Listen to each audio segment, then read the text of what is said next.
Hi guys. So this is regarding a very recent judgment of Supreme Court that came up.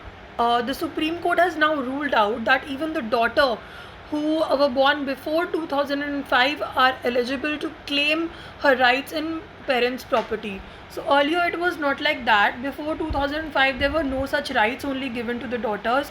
It was only son who used to have co-parental rights. But in 2005 an amendment came up where it was said that even the daughters should be made eligible to claim their equal share of right in the property of parents.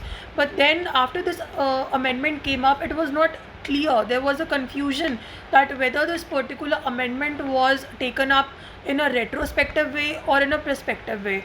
So now Supreme Court has very clearly said that this particular amendment will be taken up in a retrospective effect. That means that now it doesn't matter whether the daughter was born before 2005 or after 2005, or whether the father died in a state before 2005 or after 2005. All these aspects do not matter now. It is very clear. The Supreme Court has very clearly said that at any point of time, no matter what, the daughter can claim her right, similarly as son, in the property of the parents.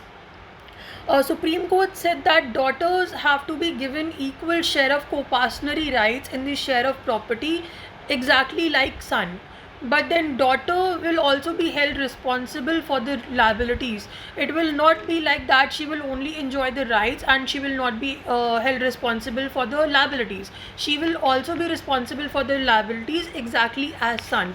So this entire provision has been made out in Section 6 of Hindu Succession Act 1956, and it is clear that the right of co-parency is by birth.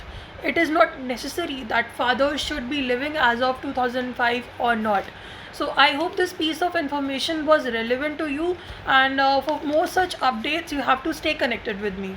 Thank you.